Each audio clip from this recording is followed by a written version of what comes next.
is working. Everything is good. And then I'll share my screen here to show you all what I'm talking about. Share my screen here. All right. Yeah, Boom. we have a full presentation, princess.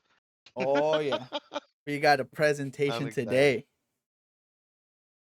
Okay, cool. So let me know if everybody can see my screen just fine. If not, let me know so I can go ahead and refresh it, restart it. We can? Okay, awesome.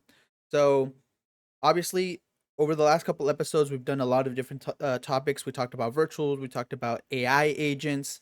The most recent one we talked about doing, we actually did a competition for trading. I know a lot of you actually participated in that competition. You guys traded, you guys did for both Bitcoin and Ethereum. You guys made your trades, you guys did well. Some of you guys won, some of you guys ended way above your starting balance, some of you guys ended a little bit above. And I try to check in with a lot of people to see how what they were thinking about their trading, what they liked, what they didn't like, lessons that they learned. And one of the things that I saw, especially the people that struggle trying to keep their like their profits above where they started, is, and some of the things that we're going to talk about is understanding how to analyze a chart, how to go ahead and look at candles, what they mean, how to analyze them, where what kind of hints it gives you about where the trades are going or where the momentum is going to go. Should you open up a long, should you open up a short, do you buy, do you sell, everything like that. And as we mentioned before, there are two different kinds of generalized trading approaches. There is the fundamentals, which we've talked about before. And for anyone listening, the fundamentals way to trade is, instead of looking at charts and analyzing charts, is just looking at a project in its entirety. Like, hey, do I believe in this project? When looking at Bitcoin, maybe we're looking at, hey, do we actually believe that Bitcoin is going to hit mass adoption? Things that would support this kind of thesis is seeing things like the ETFs being passed, in here in the States, showing that, hey, maybe the government is allowing and the banks are trying to get into this asset, showing, hey, there must be some sort of want and need for this asset, therefore it's a bullish sign. That's the sort of the fundamental side of trading.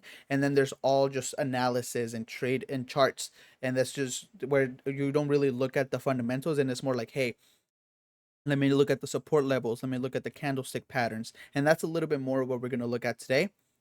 For the last couple episodes, we've been focusing more on, like, hey, just look at the overall fundamentals, use some basic support and things like that. But now we're gonna jump into a little bit more and see if we can show you guys some basic chart analysis. See if I can go ahead and go here. So to start it off, for anyone who participated in that trading competition, or maybe you didn't, this chart here at the bottom will be very familiar to you guys. But let's talk about what a candlestick chart actually is. So a candlestick chart displays price movements over a set time. Each candle represents open, high, low, and close prices. We'll talk about what that means right now in a second. And then the time frames for these charts can be anywhere from a second, a minute, to a day, or a lot more, just depending on what kind of frame you're trying to look at and trade in. So let's look at what a candlestick actually tells you, because there's two ways to look at charts. You can either look at them through candlesticks or through just lines. I personally, and most people personally, like candlesticks because they just give you a lot of information without maybe you even realizing it. So if you look at the anatomy of a candlestick, you will have four different things in every candle. You have the body, which is arranged between the open and close, the wicks, or some people call them shadows, but mostly you'll see wicks, which is the high and low extremes. Green or white, red or black. So most people use red and green. I'm colorblind, so sometimes I use black and white just to make it easier to see. Green means bullish or positive price movement. Red means bearish or negative price movement. And then a long body just shows strong momentum. A long wick shows volatility. So if you look here at this example of the picture that I showed, you will see two different candlesticks, one green, one red. This green one, you can read it like this. At the bottom here, at the bottom line, you'll see that that's the price where this candle opened. So if we were looking at a 1 day chart, this candle right here would represent one whole trading day. So the day would have opened here at this price, the day would have closed at this price right here at the top, and then this wick would signify the highest price that the asset got to during that day. But as you can tell, let's call this Bitcoin, wasn't able to hold this price, so it came back down to this close. And same thing with this red candle here. You have the opening price, and it's inverted for green and red. Green, you start at the bottom for opening and you close high. For red, you open high and close low because it shows you that there was a negative price movement. With green, you start at, say, call it 1,000, you end at 1,200. That's why it's green. With red, you start at 1,200, you come down to 1,000. That shows that it's a negative price movement. See if we have any questions so far. What a name, candlesticks. Yes, candlesticks. Who would have thunk of that kind of name? And as you can see here, these wicks will show you a lot of different things, but that is just the basics of how to look at a candlestick and understand what it's trying to tell you. And actually, if you look at most places, for example, we're going to be looking at this chart here a lot. So I'm gonna pull this back up here in a minute. But if you look at a candlestick, if you zoom in most places, you'll be able to just look at a candlestick and actually analyze the numbers yourself. So like we mentioned with green candles, the bottom part is where it opened.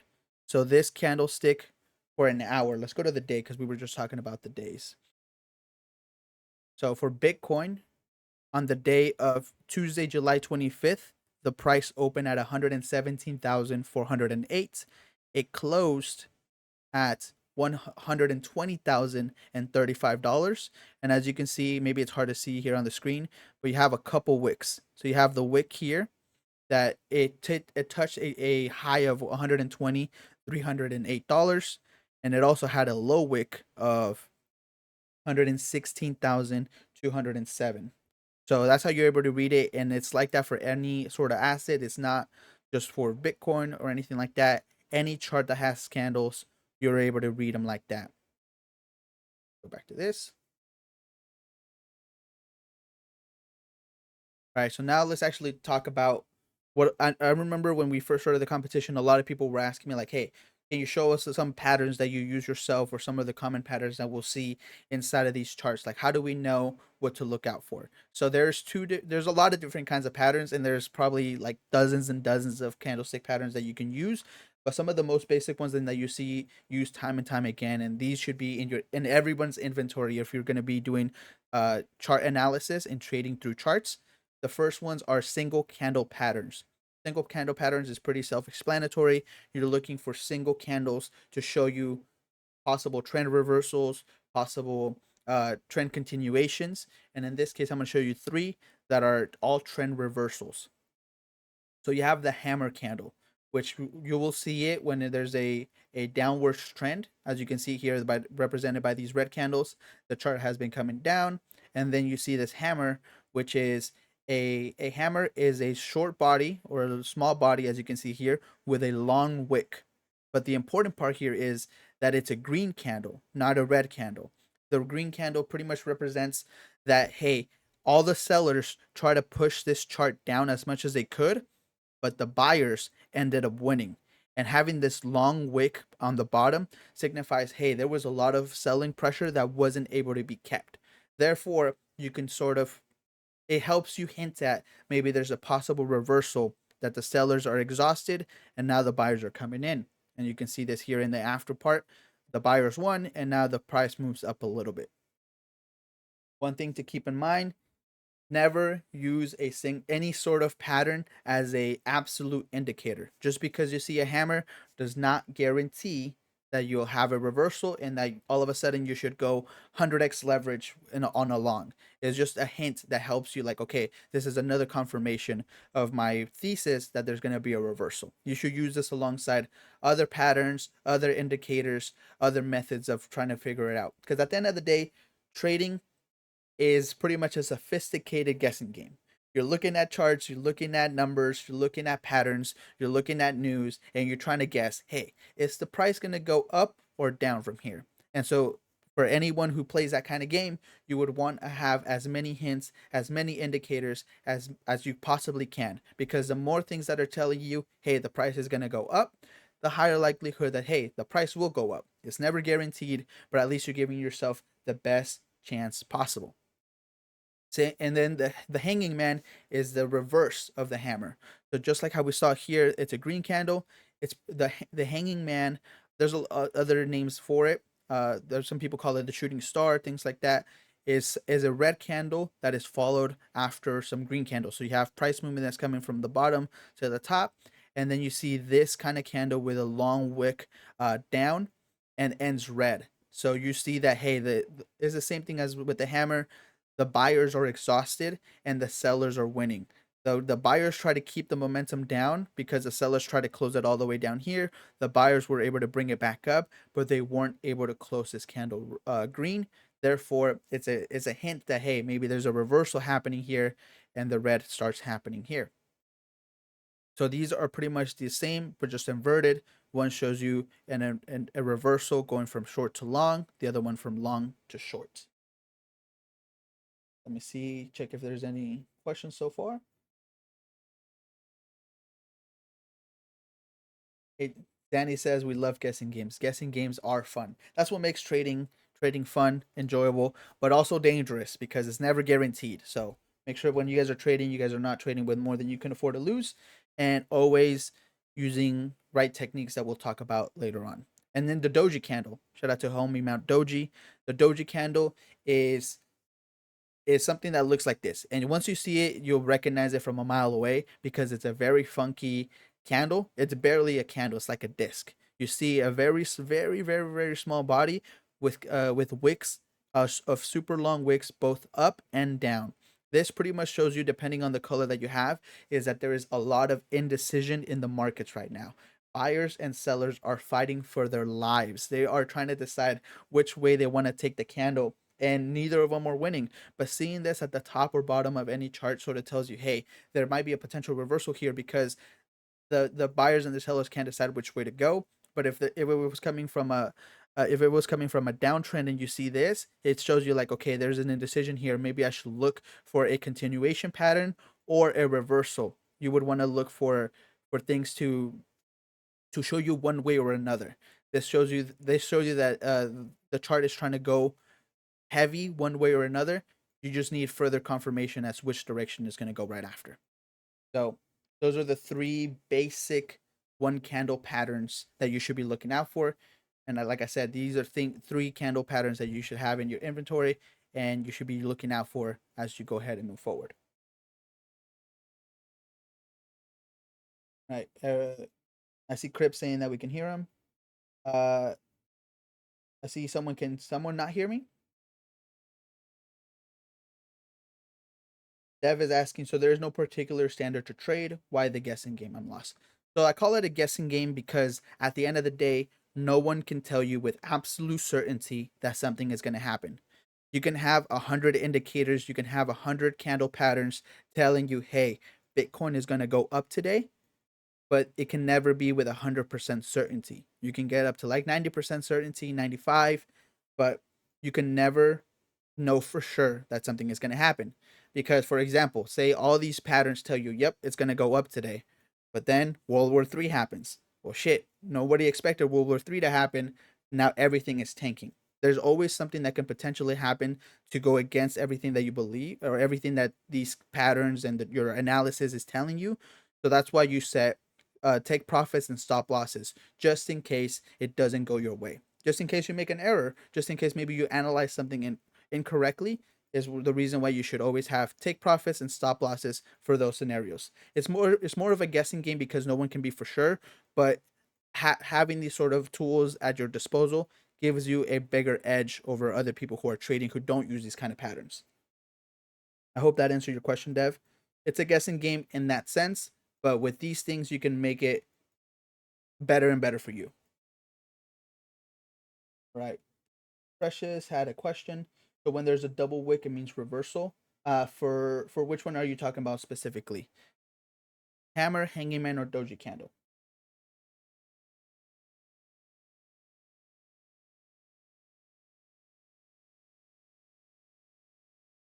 You do look at your key levels, Crib. Yep, looking at your levels is really important, and we're gonna talk about resistance and support levels soon. The hanging man. Your question was when there's a double wick. So here in the hanging man, there isn't a double wick. There's one long wick pointing down.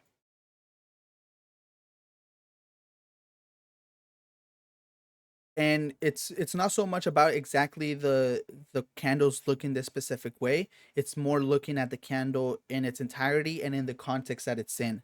So if you just see this candle, like for example, if this candle was somewhere here in the middle and the chart was moving sideways, maybe it wouldn't mean as much. These candles are more in the context of, hey, we're coming from a downwards momentum. This chart has, like, we can't see more candles here, but the candles would be coming down, coming down, coming down, and then we see this, and then that tells us, hey, there's a potential for a reversal because the sellers are becoming exhausted, buyers are taking over, maybe they can go ahead and win. Same thing here, buyers have been winning, buying has been happening, and then this signal tells you, hey, maybe sellers are in town today, it could potentially go down from here.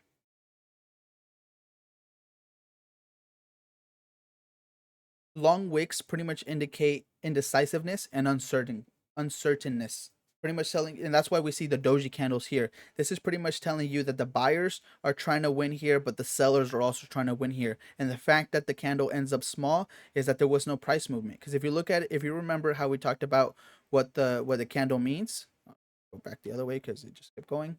If we go back to what a candle means, right? The body tells you the starting price and the ending price of a specific time frame. If we're looking at the day, it opens here. A big body means that there was a big price movement that day. A small body, like how we see here in the doji candle, tells you that the price didn't really move at all. And we've seen this all the time. We've seen ETH and Bitcoin have like super big swings throughout the day, and then when the day ends, it comes back down to pretty much the starting price. That shows you that there's a lot of indecisiveness in the markets because no one knows if it's going up or down, and no one and both the buyers and sellers are fighting to move it one way or another.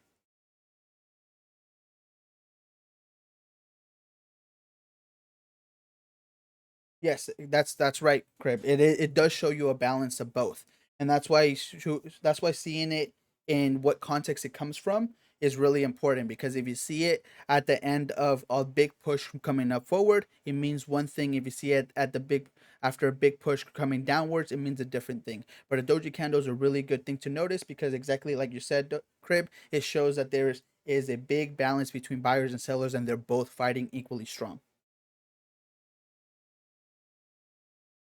All right, cool.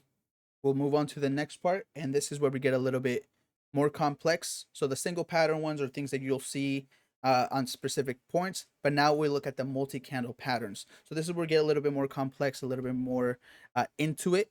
And there's a couple ones that I want to talk about because the shooting star will resemble what the hanging man was in a different way, and you'll see why I mean. Like, there's always context, and you have to take the context into account. But here are three different examples of multi-candle patterns: the bullish engulfing, bearish engulfing, evening star, morning star, and shooting star. So the bullish engulfing is a very, very strong indicator. I was going to talk about this later, but I actually built an app using AI this morning to look for specific things in charts in Bitcoin, Ethereum, and Solana. And the bullish engulfing is one of the indicators that I made sure that it checks for every single time because it's really, really strong.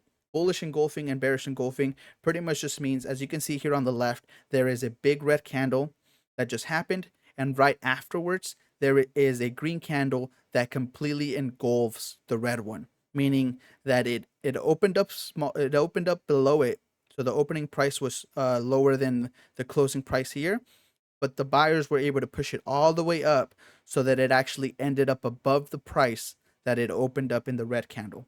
This pretty much, if you look at it like Pac-Man, this green candle just ate this red candle, showing that there's not only buying pressure, but there's enough buying pressure to bring it from a lower starting point and ending it at a higher closing point.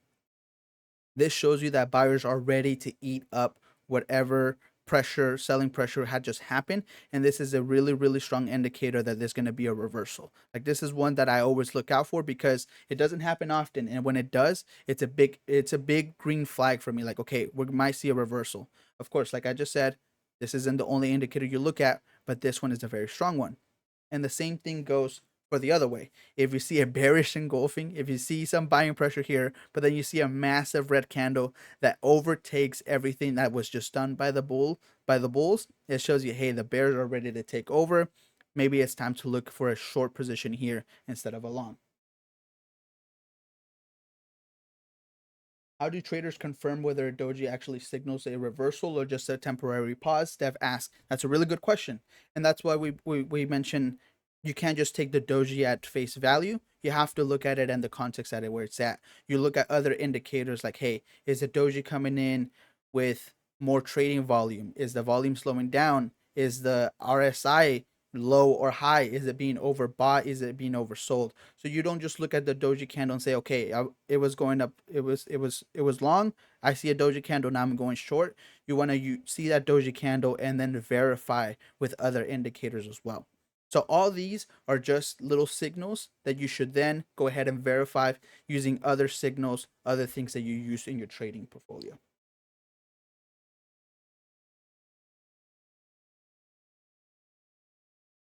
What makes the morning star patterning a stronger reversal signal, volume position, or market structure? The shooting star. So we'll skip over the evening star and the morning star right now, or I guess you're talking about the morning star. Okay, so the evening star and the morning stars are similar to what we were just talked about, like the doji candles, but you'll see the only difference is the placement of the candles. As you see here, we have a big green candle, then we have a candle that opens up above the starting price and then goes up above a little bit, but there's wicks on both sides, followed by a huge red candle. This pretty much just says it's all about the context, right? This little green candle shows that, hey, there's still buying pressure, but the buyers are becoming exhausted. There's not as much buying pressure as there was in the previous candle. There's wicks now that are of significant length, showing that buyers and sellers are fighting, and it's directly followed by a huge red candle.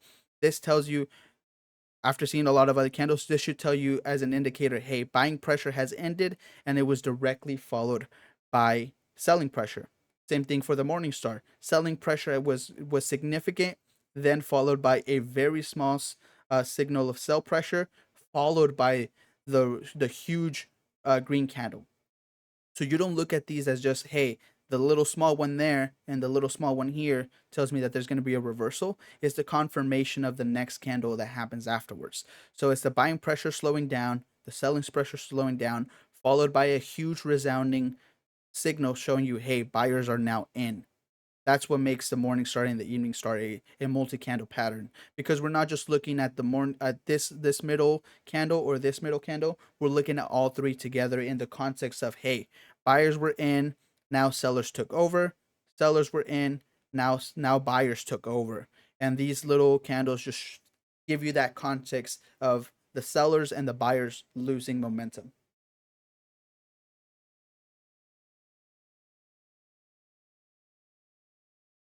And these candlestick patterns work effectively on lower time frames like 5 minutes and 15-minute charts, or they're more reliable on higher end ones?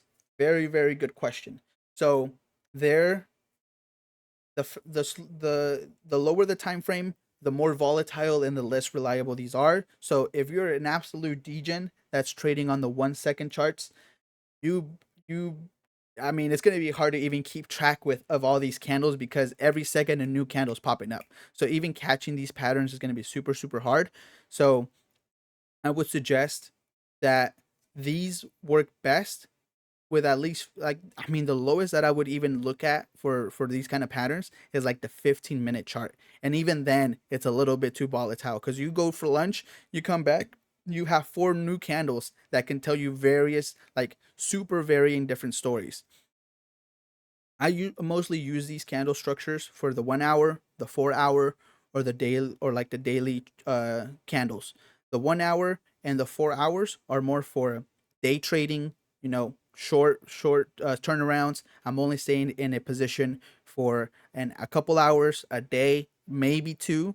The 1 day charts and like the more than that, like the weekly charts, the day charts, that's when I'm using for super long-term trades. Like if I'm holding a trade for 2 to 3 months, if I'm expecting Ethereum to go from 3,700 to 7,000 over the next like couple months, or 5,000 over the next 3 months, that's when I'm looking at the day charts and higher time frames. The time frames that you're looking at for your candles should correlate to the sort of time that you're spending inside of a trade. The lower the time frame, the quicker the quicker the trade should be. The longer the time frame, the longer the trade should be. Right.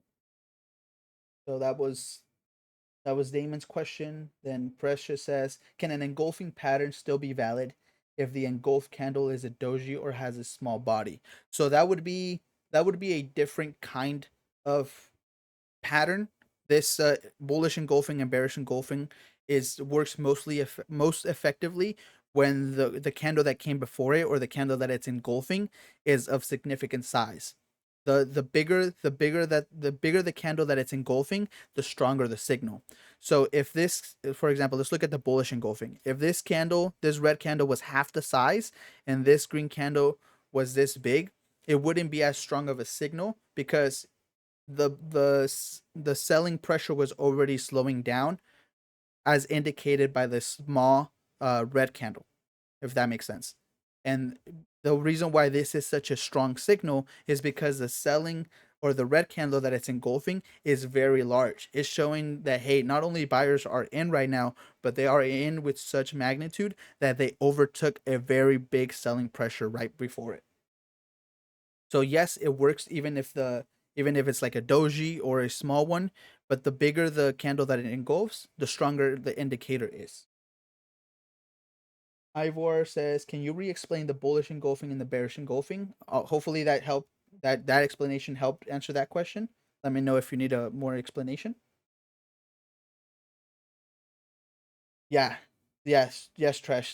The 1 minute charts are crazy, and especially it's not even as crazy in like if you're doing stocks or you're doing forex, but if you're doing Bitcoin, Ethereum, or meme coins or anything that's super volatile, trading on anything less than 15 minutes or an hour can get really really tough. And at that point, it's mostly guessing and it's mostly gut feeling and less chart analysis. Right? Dev is asking, so does the volume on the third candle of the morning star, okay, pattern affect its reliability as a reverse signal?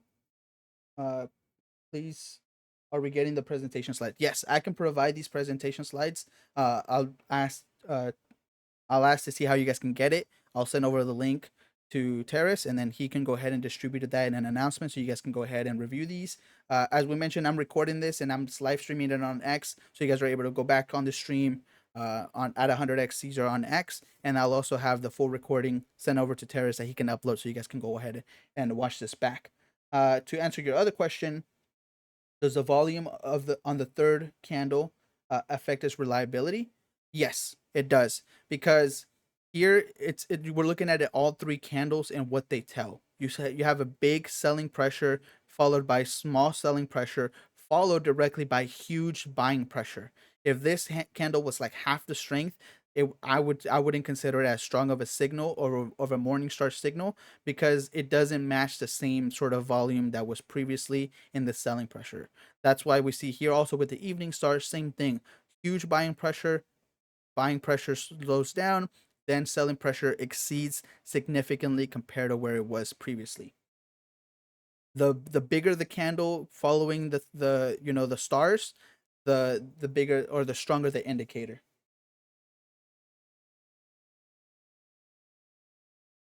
Champion, I don't think that's a question for me. That might be a question for Terrace. Damon, how can traders avoid false signals when using shooting stars and low volume markets? Uh, like I mentioned, and I think for a lot of times, and the answer is going to stay the same for a lot of these indicators. It's multiple verifications. You shouldn't use one single pattern as your all in all. Like, hey, once I see this, I'm opening up a long. Once I see this, I'm opening up a short. This should just be one of multiple checklists that you should check off to decide, hey, is this going to be something I go ahead and trade? What I'll go ahead and do is I'll show you the let me see if I can just show you that, just so I can show you what it would look like. This is the little thing that I made this morning through ChatGPT and just AI. If I look at Bitcoin, these are all the indicators that I'm currently using in the app that I made. So as you see here, I have the close price, the EMA 20, EMA 50, RSI, MACD, ATR, volume, 20-day average volume, bullish engulfing. It's no bullish engulfing, bearish engulfing, false. So I'm not just using one indicator to decide, am I going to open up a trade, am I going to close a trade, am I going long, am I going short, but instead it's the combination of all these indicators and what they're telling you that tell a bigger story and how confident you should be in your trading decision. So never use just one pattern to decide, hey, I'm opening up a position. Always verify it with other tools, other, whether it's the volume, the trading average, has it broken any resistance, has it broken any support, things like that. Right. And then Princess said bullish engulfing. Cool. Bearish engulfing. How can I minimize risk when trading based on red candle patterns? Same answer. Do multiple verifications, multiple checks. Make sure that multiple patterns or multiple signals tell the same story. You want to make sure that at least more than half, majority of your signals are telling you, hey, things are going to go long, hey, things are going to go short.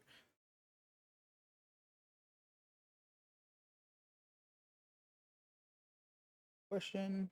Will understand most of the thing. Trading is not so easy. There are things to learn. Yes, there is definitely a lot to learn, and that's why we started the trading competition that we did a while ago with paper trading. You do not want to learn these lessons with your real money. It is a tough lesson to learn, and this is coming from someone that has blown through many $1,000 accounts, trying to think that I was better than the average person, and thinking, hey, I don't need a paper trade. I'm just gonna load up an account with $1,000 and full send it to the moon. I did not make it to the moon. I came back down, crashing really quick because I didn't follow strict rules, trading rules that made me become a profitable trader. And that's why we're learning things like this right now to make sure that you guys don't also make those mistakes. And then, any other questions before we move? Which pattern is your favorite? I don't have any. Well, actually, I do. It's the engulfing, the bullish engulfing and bearish engulfing, and which is why it's one of the patterns that I have my application look at, because it's such a strong indicator. I mean, and it's not even about the candles. It's always about the story that the candles are telling. What's the story that these are telling? It's pretty much showing that the buyers are eating up the sellers and the sellers are eating up the buyers. It's just a story that these candles tell. Precious asks, what are the best confirmations to pair with candlestick patterns like support, resistance, volume indicators, or how do you know which ones to prioritize in different market conditions? Beautiful question, and we're going to get to that here shortly as we move through these slides. So don't think that I forgot about that question. I will answer that in a bit.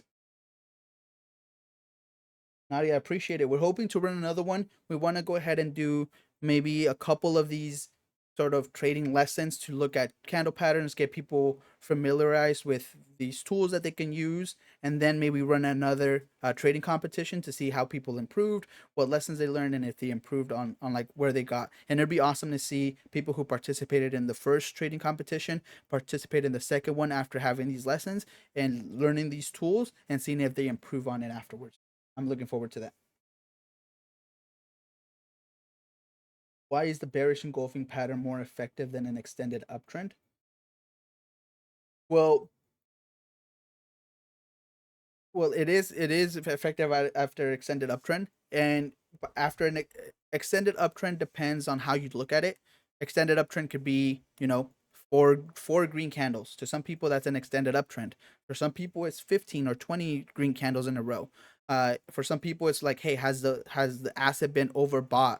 Is the IRS super high above 70, showing that it's really been overbought? It just depends on the context, and yes, it is more powerful at showing things like, hey, this asset has been overbought. It's following a long line of green candles, because it shows you, hey, maybe the sellers have already bought up as much as they will. Now the sellers are coming in. What is the best part to trade, or should I say, what's the best application that you use for your trading? This is completely up to you and how you decide to trade. I prefer to trade on decentralized uh, platforms. I'm going to start using Hyperliquid and GMX today. If you prefer to stay something that's centralized, something that's less having to deal with your wallet, There's a lot of centralized exchanges. You have Binance, you have Bybit, you have dozens of centralized exchanges that you can use. Just depends on your jurisdiction, where you're at in the world, and if you're allowed to use it.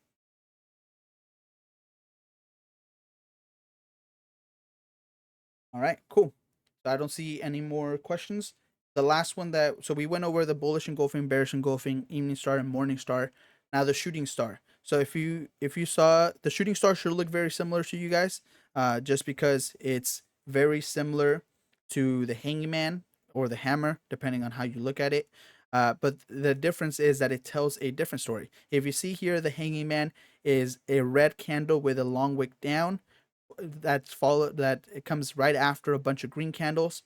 The shooting star is a little bit different because it's a green candle that's followed that after a bunch of green candles, but the big thing is how it comes and where it goes afterwards. It goes, hey, it's coming in here. It has the buying pressure has slowed down significantly, shown by the small body, and the buying pressure is no longer super strong, shown by the huge wick that's above.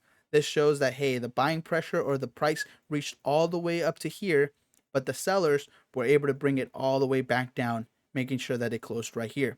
And then this is then confirmed or reinforced by the following red candles. So if you just looked at it from these 5 candles, this wouldn't be enough to say, hey, I'm going to open up a short. It's these 5 candles, this wick, followed by a red candle and a couple red candles maybe, that show you, hey, the reversal is there. So don't just look at these 5 candles, see a candle that looks like this and think, oh my God, that's going to be a shooting star. Let me try to get ahead of everyone and sell right here.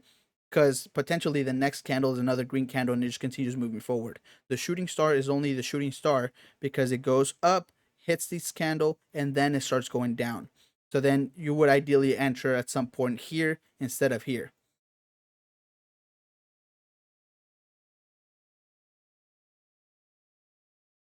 Right? We got a couple more questions. How can I adjust my confirmation strategy when trading in a raging market versus a trending market? So, beautiful question, and we're going to talk about that right now in the next couple slides. Because the answer is maybe sometimes you don't enter a trade.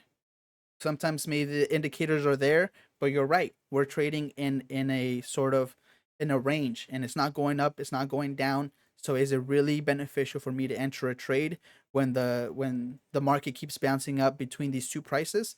Maybe the answer is no. And that's when it comes to the idea of you don't always need to open up a trade if all the indicators are telling you, hey, we're in choppy waters.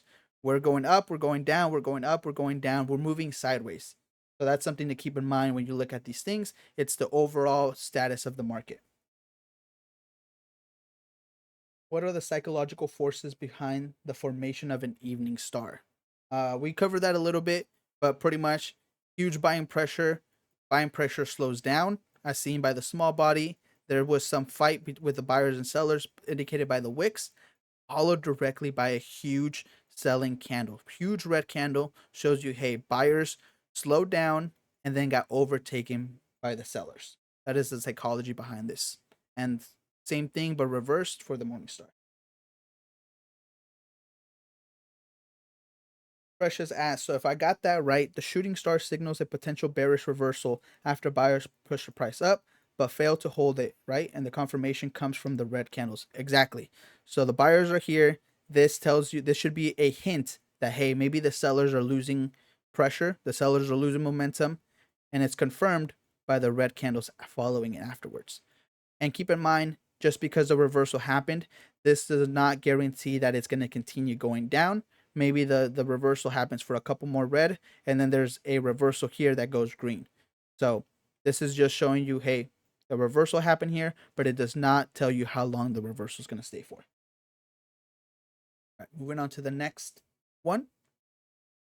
We got more candle patterns, continuation, and indecision patterns. So we were just talking about these, like, hey, how do you know things are just going to continue, things are going to not continue? And it's pretty much, these are pretty straightforward, so they're not like super mind-blowing. You have the 3 white soldiers and the 3 black crows. um they just named them these. I don't know who named them, but that's what these are.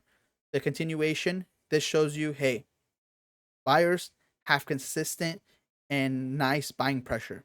The bodies are nice and full. There could be wicks, but the wicks aren't super big. As you can see here, none of these have super large wicks either direction. The bodies are nice and healthy, and they're all green. This shows you, yep, look at that. Even though the price opened, and this is another important part, the price opens below the closing price of the last green candle, but it closes above the closing. So that's what makes these a really nice continuation pattern. If the green candle were to start up here and close up here, it wouldn't be as strong as this. This is only strong because of where the open and closes are. So this green candle here opens here, closes here. The next green candle, and you won't see this a lot in crypto just because there's a lot more volatility, but you will see this a lot in the stock markets just because of how the trading happens. It happens from 9 to 5, then it closes, and then it opens up the next day. And there could be a lot of volatility in that, until it opens up the next day. That's mostly where you'll see like an opening price below the closing price. So here opens, closes, and then the next day it opens up down here, but the buyers were able to eat that up and close it above the previous day's close. And then again the next day, it opens again lower here, showing that the sellers are trying to take this down, but the buyers continue to eat up that pressure and close it above. That is why this is a strong signal, because of that story that it tells. The sellers are trying to open it lower, so the sellers over the night, brought this down all the way here, but the buyer said, "Nope, we're not done eating. We're gonna take it up." And then again, seller said, "We're gonna try to bring this down." Buyer said, "Nope, we're not done." And this is why the continuation pattern is what it's called here. Same thing the other way. Sellers bring this down. Buyer said, "Nope, we're going to try to push it up here." Sellers said, "Nah, we're not done yet. Bring it all the way down here." Buyers try again, opening it up here. Seller said, "Nope, bringing it down here." And the three black crows show that there's a continuation for the short position. This is the inside bar. In a downtrend, there's a previous high, previous low, and then a small green candle, and the same thing. So this is like the reverse engulfing patterns. So with the engulfing patterns, we see it as a signal like a nice reversal. Here is showing that even though the buyers are trying to take over, it they're being engulfed by the previous sellers. So this shows you that there's indecision in the markets. This would tell me that we don't know where we're going yet, and I would need further confirmation whether the green continues or the red takes over again. But this to me is a sign of there is indecision in the market because the sellers are here, but the buyers are trying to take over, but it is not enough buying pressure to overtake what the sellers had already done previously. There's a couple more questions. Kay says, ask, what is your advice if the middle candle looks like a doji and an evening star? Let's go back to the evening star. It stays mostly the same because you're not looking at that specific candle. This candle could be a little bit smaller, could be a little bit bigger, but it's more of the story that it's telling. To me, it's more of like the two big candles on this left and right, and then the star just showing, yep, this is the trend reversal. Because at the end of the day, it would still stay with the same story that it's telling. The buyers are no longer in full momentum. The sellers are taking over. So this could be a lot smaller. It could even be a doji star, um, or a doji candle. It's just more of the three candle pattern that shows you the full story.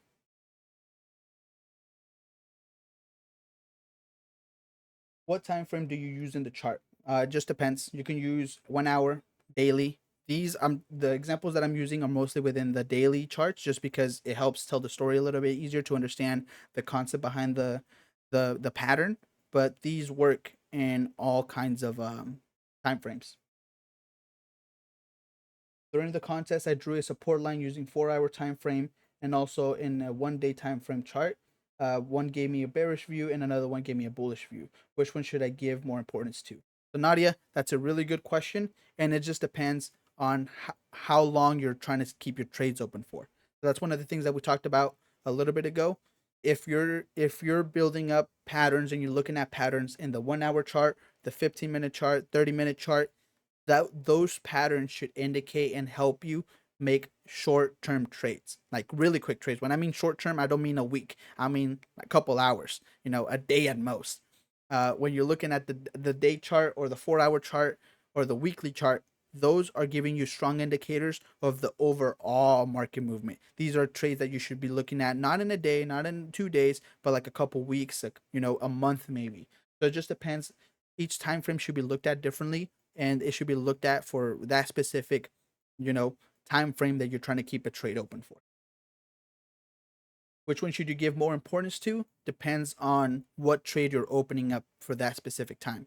If you're drawing all these lines and all these indicators on the 1 hour chart and the 15-minute chart, that trade or those signals should be given importance to in a short-term trade.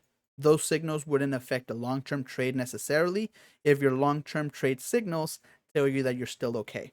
I hope that made sense. Which technical indicators work best alongside candlestick patterns for early trend reversal detection? We're not going to talk so much about the technical indicators in this lesson, just because we want to focus on the basics of candlestick patterns and chart analysis. But we might talk about that in a future event. But that's a really good question. What makes the three white soldiers a reliable continuation signal, and how to avoid false breakouts after this forms?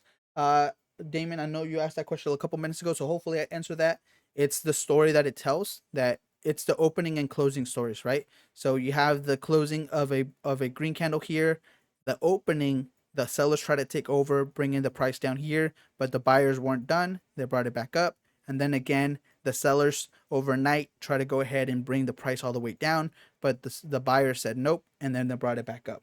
That's why this is a strong continuation pattern, because it shows you that the buyers are still overtaking the sellers, even though the sellers try to start the price way down here.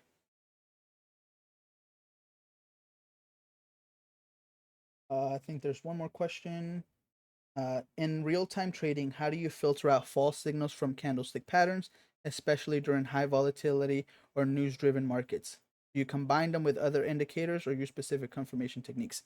Exactly that. You combine them with other indicators. Like all of these things that we've talked so far should not just be used alone. They should be used in collaboration with other indicators, your support lines, your resistance lines, the news that you've heard. If you have all these lines drawn on your chart, but then you see, hey, some news drop, Trump decided to start war with so and so country. Well, that's going to affect all the markets, so you should look at how that's going to affect your trends inside your charts. So everything should be used in collaboration, but it all comes down to depending on how you trade. Maybe you don't look at the news, maybe you don't look at that, but that's where your stop loss and your take profits would come in and kick for those scenarios where, hey, even though all your technical analysis shows that the chart should continue moving up, but something outside of your control says nope, we're going the other way, your stop loss will prevent you from taking a big loss in that scenario.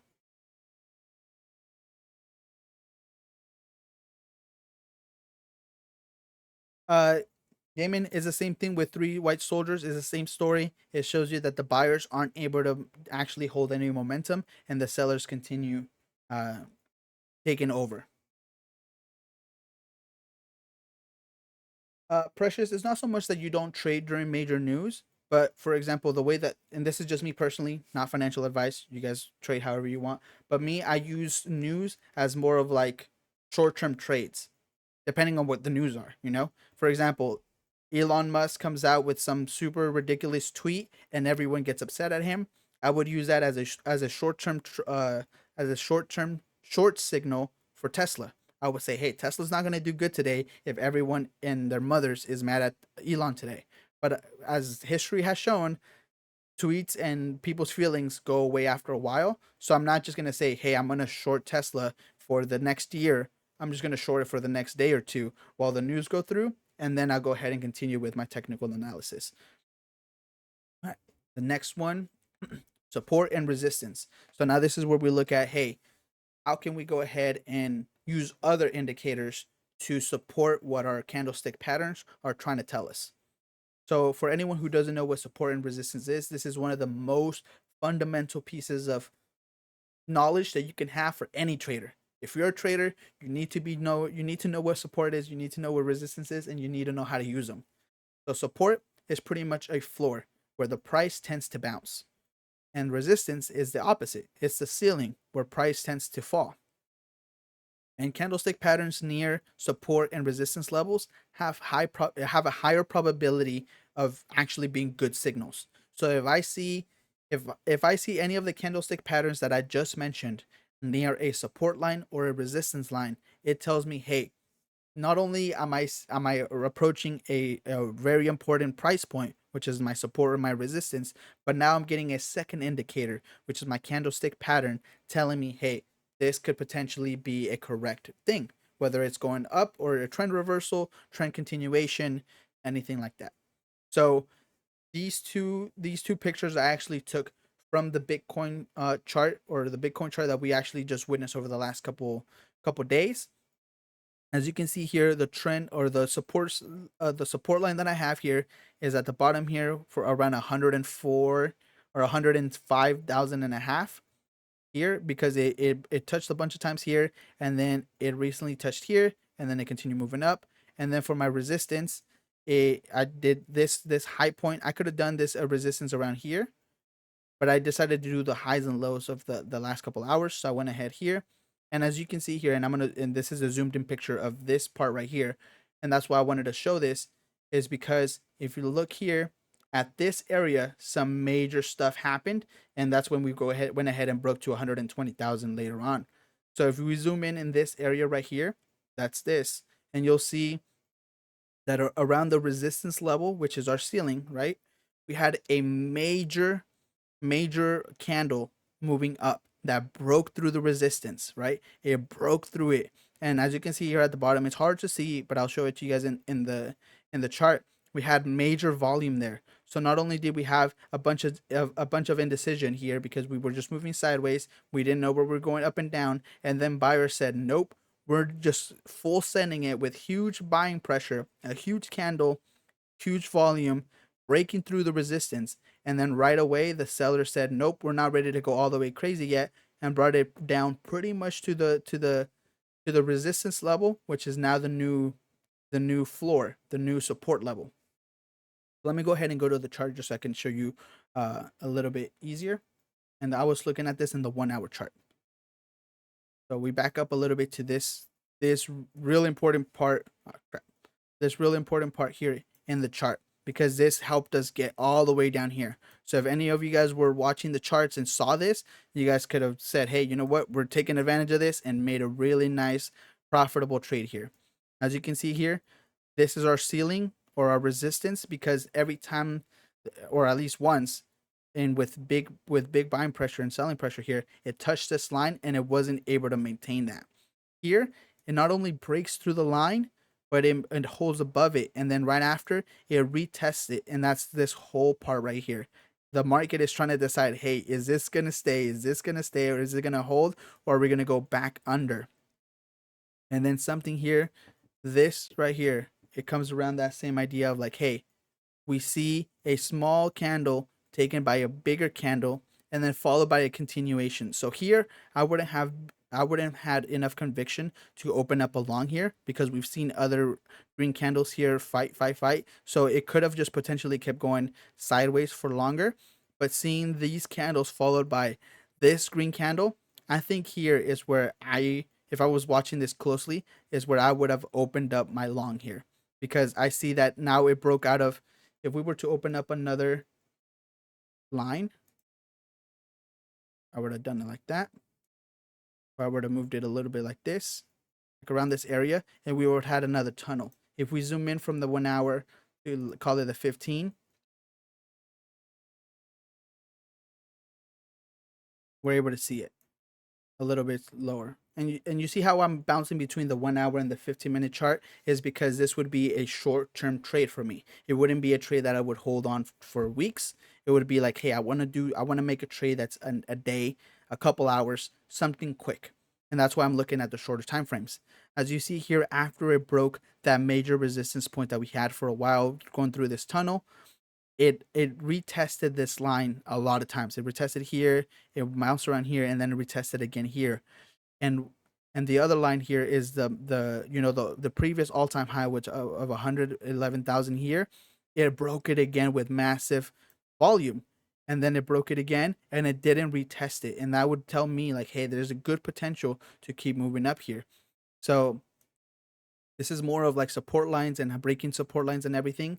But if you go back to the hour, we do see some of those candlestick patterns there. We see a small, indecisive, small candle with wicks here that's red, followed by a big green candle, followed by another candle that has a wick that pointing down. A wick pointing down here, as we mentioned before, shows you that sellers try to bring it down, but not only did the buyers eat all that up, but it ended up above at the highest point possible here because there's no wick above. The sellers weren't able to bring it down from this high spot, and then it got followed by a candle that broke through the resistance line and stayed above it.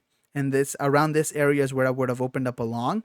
And if you did, you would have done really well because it did it well here. And around here is where I would have looked, for anyone wondering, is where I would have looked to exit that long, just because we go back into a an area of indecisiveness again. We went all the way up here, and then around here, we start bouncing back up and forth.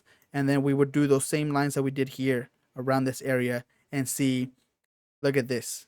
What is this right here? What is this right here? What did we just talk about over here? What is that nice little thing here? And even though it's not a trend reversal, it shows you that, hey, the sellers do not, the buyers do not want to let go of this and continue moving up. But as you can see here, just because you see something like that does not tell you how long it's going to go for. And you shouldn't just be holding it long forever because you see any sort of pattern or any sort of signal. But that's a little bit of the support and resistance that we saw over those days. And this is actually where we started the trading competition. So our trading competition here was during a moment of super harsh sideways movement. Like, I think this is the entire, like, up to here is the entire trading competition. So to anyone that was able to make money in these times, like, you have to be super proud of yourself, because making money in sideways movement markets is one of the hardest things to do as a day trader, because you don't know where the market is going. You don't know it. There's no clear indication, and around these times, it's hard to hold trades for long periods of times. And when I see things like this on the 1 hour, 4 hour charts, that's when I would zoom in. So Nadia, you were asking like, hey, how do I know if I should look at my indicators of on the 1 hour chart or the day chart? Like, which should I go ahead and take more precedence over? On the 1 day chart or the 4 hour chart, all you would see is the market moving sideways. So if that's what I see on the the higher end of the timeline, I will just zoom in and realize, hey, there is no profit to be made if I'm trading for the long term. I got to zoom in and start trading for the shorter term. And that's where a lot of you guys were able to make some profitable trades looking at the shorter term instead of the longer term. Right. I know that was a lot, and we try to look through a lot, but I think that was a really good thing because Bitcoin pretty much just showed like a lot of those technical ideas, the support, the resistance, some of the trading chart patterns, all in all.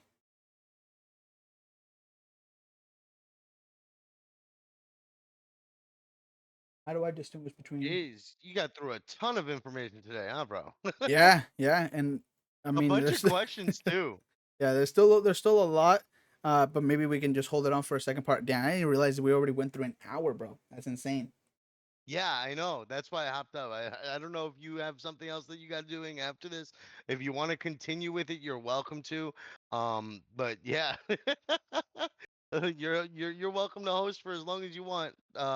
For today, but if you got to run, I completely understand it. So we could always go over this again, or maybe you can even share the presentation. I could always post a link to it here somewhere, or something for you, and they'll be able to look over it at least and be prepared for like the next maybe we'll do a quiz next time or something for giveaway, and when we'll do a decent giveaway for people who actually paid attention to what you went over with the charting and the trading basics. Yeah, definitely.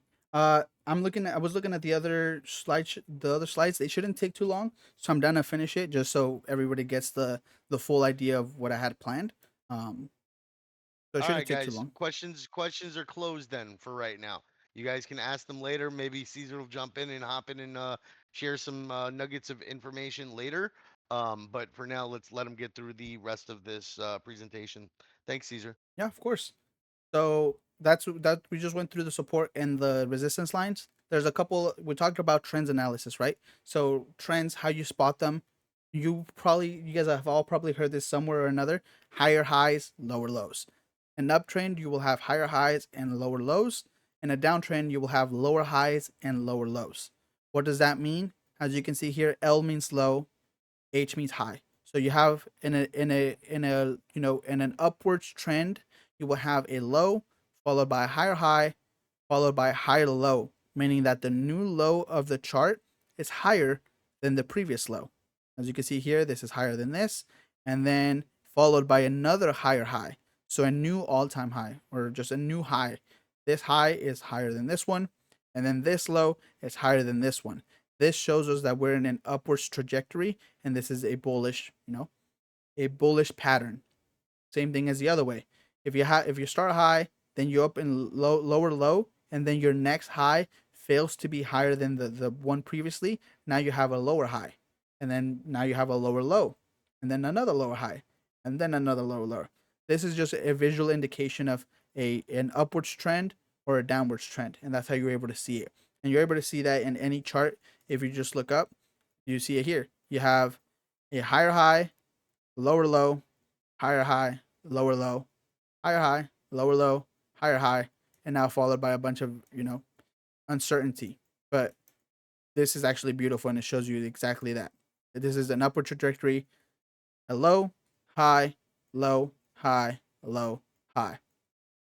And that's not just tell you like, hey, you'll be able to tell exactly where the high and the lows are. That just shows you we're in an upwards trajectory, or hey, we're in a lower trajectory. It's just a visual way to see it. All right, a couple more slides. Volume confirmation. A lot of you guys were saying, "Hey, how can I use these these charts or these patterns, and how can I confirm it with volume?" That is a very good thing to as a confirmation, because volume tells you how much power is behind a candle. If a candle could be big, as you can see here, look, this is another beautiful example, and I'm glad that Bitcoin moved the way it did, because it makes these lights so easy to see, because we just witnessed this over the last couple of days. So as you see here, this candle that we saw in that previous example that broke through the resistance line and shot Bitcoin up all the way up was a candle that followed with huge volume, and volume is shown here.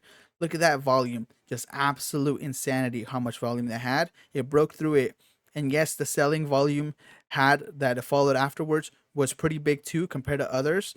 But look at that, it's half of the volume of the buyers, showing you that hey, buyers are still more prevalent than sellers here.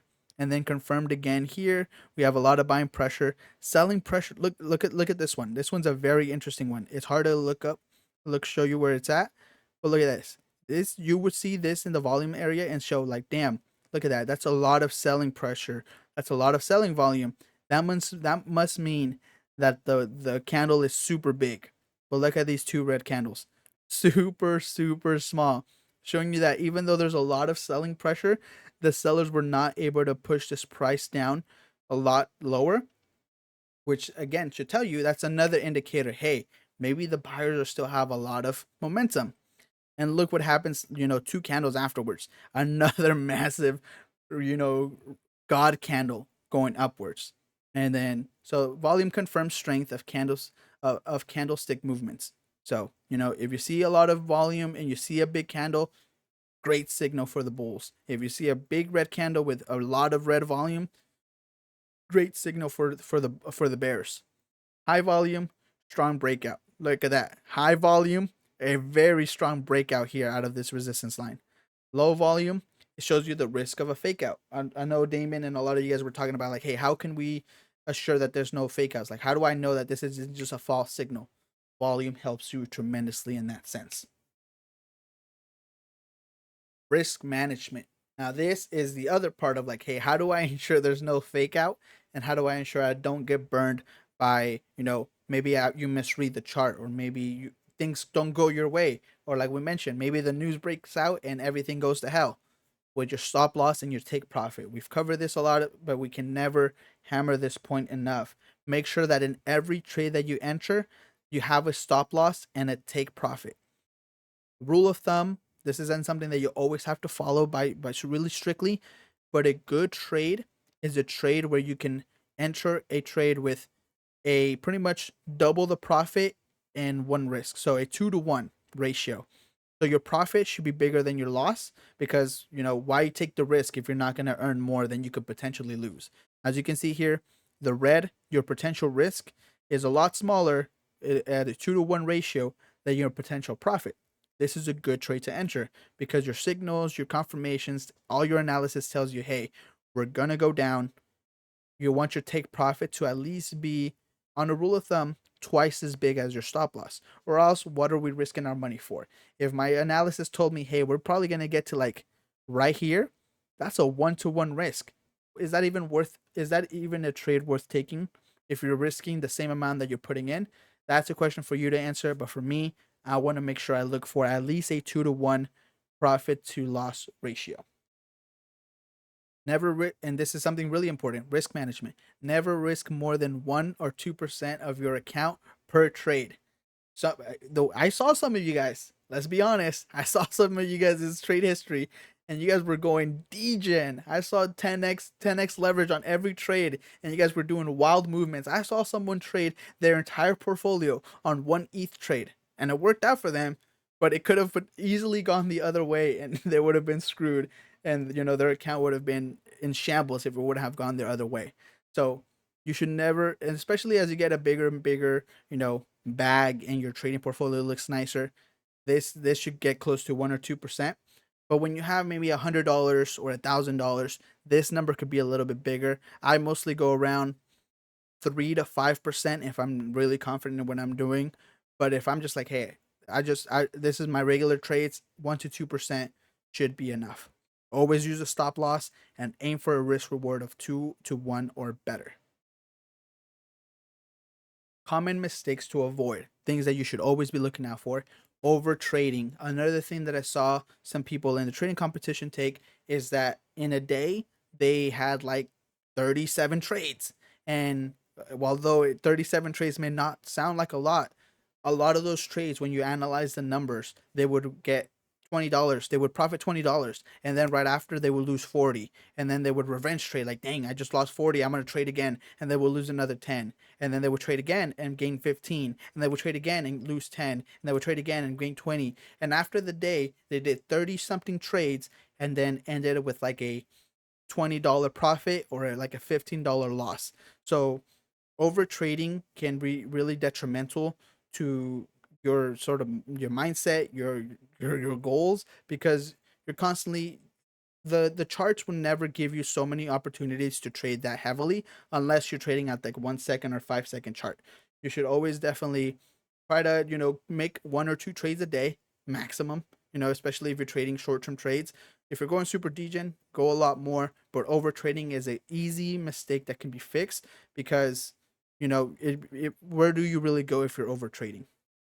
Ignoring the trend.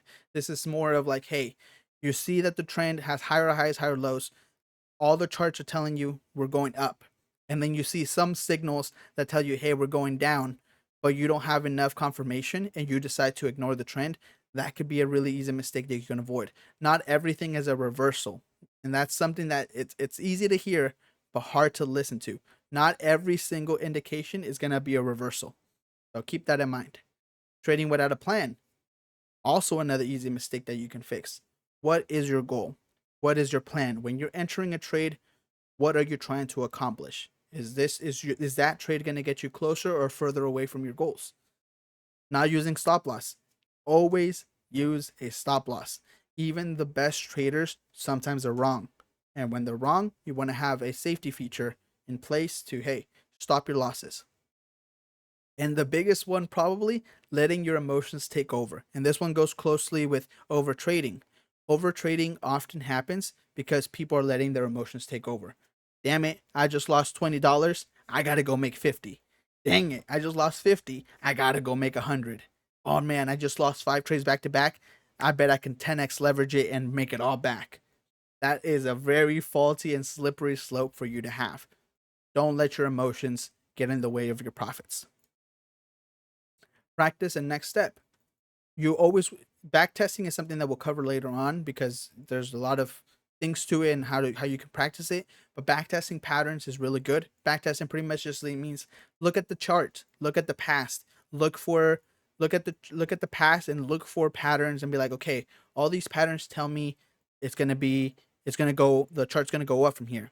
Well, what happened? Did it go up from there? Cool, that worked. That means that these trading or these indicators that are grouped together worked this time. Let me go back and look for another occurrence where all these trading signals that I'm using happened again. Did it go up or did it go down? Did it work? Did it not? Back testing your strategies is always really important because it shows you the win rate and how effective it is. Use demo trading like how we've done already. Paper trading is better than putting your own money at risk, especially when you're learning. Combine candles with indicators like moving averages. We'll cover more of this in the future. Candles should not be your only thing. Use resistance, use support, use volume, use trading averages, use all the tools potentially available to you. If you know them and you trust them, use them. And keeping a trading journal. This is more something personal. This is more of your own opinion. But keeping a trading journal of and nowadays with technology is super easy. But knowing like, hey, this month I made $100. Why? How many trades did I do? I did 100. Out of those 100, I was profitable in 50 of them. Well, I lost 50. So keeping a trading journal and just keeping yourself accountable, like, hey, how am I doing, will help you become a better trader. And that's it. That is all I have for you guys here today. I know it was a lot of yapping. There was a lot of information thrown you guys this way. This recording will be provided to you guys. I will send Terrace the slideshow. You guys are able to use it however you guys want. And if you guys have any questions, as always, you guys can reach out to me here. Discord is a little bit weird just because I have a lot of security measures. I don't accept friend requests from people I don't know. I don't accept random DMs. But Twitter, if you guys want to hit me up on Twitter, I'm a lot more open there because I'm able to see who the people are a lot easier. Twitter, if you guys want to hit me up on there, is at 100x Caesar. Feel free to hit me up with any questions. Be like, hey, look, I just opened up this trade. What do you think? Send it to me. Tell me which signals and which indicators you used and let me know. Hopefully, this was super helpful to you guys. Hopefully, you guys learned a thing or two. And if you didn't, well, hopefully, you guys go back and listen to this and hopefully learn a thing or two. But I appreciate you guys for having me back. Terrace, as always, I appreciate you having me. This is always a lot of fun.